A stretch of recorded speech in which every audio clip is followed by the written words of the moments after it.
We all feel a knot in our stomach when we think about the exact moment we take our last breath. Stepping away from the physical world and into the unknown naturally creates anxiety. Over the last decade, internet gurus and clickbait channels have turned this anxiety into a business model. They take a predictable biological event and spin it into a horror story to keep you watching. You have likely seen the videos warning that if your family makes a minor error during your last rites, dropping a ceremonial spoon or mispronouncing a syllable, your soul is trapped in limbo. This presents a contradiction. Sanatana Dharma is a philosophy built on the pursuit of truth, light, and tolerance. It would be strange for its ultimate endgame to operate as a torturous booby trap, waiting to catch a grieving family on a technicality. When we strip away the modern clickbait and read the unfiltered ancient texts, a different picture emerges. The actual journey of the soul aligns with the laws of physics and describes a peaceful process. By translating these scriptures accurately, we see that the afterlife is a logical transition rather than a supernatural threat hanging over our heads. The scriptures describe the moment of physical passing as a biological and spiritual phase change, similar to how water transitions into vapor. This follows the law of thermodynamics.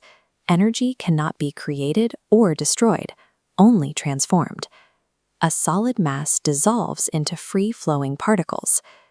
Millennia before modern physics defined this, ancient texts used these principles to describe the movement of consciousness. They define this post-death phase as a period of detachment.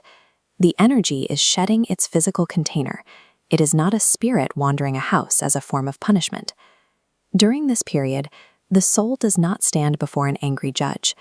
It undergoes a neutral, mechanical unwinding of its earthly ties. Because this process follows these universal laws, the soul's departure is a predictable transition of physics. It is a natural progression. Well, this brings up an obvious question. If the soul is simply undergoing a natural transition of energy, why do the ancient texts outline such strict and specific death rituals? The scriptures reveal that the majority of these rituals focus entirely on the living. They are not designed to appease the divine or bribe the universe. These rites function as psychological anchors. They create a communal mourning structure for a family navigating the chaos of a sudden loss. This timeline maps the mourning period.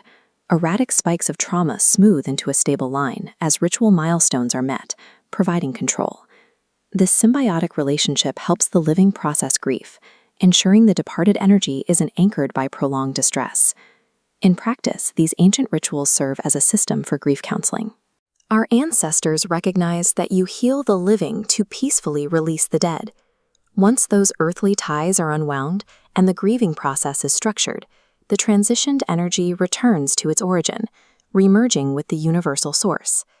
The final scriptural destination is a journey from darkness into light. It is a state of peace, devoid of the torment depicted in modern media. Understanding the mechanics of this journey removes the power of internet fear-mongers.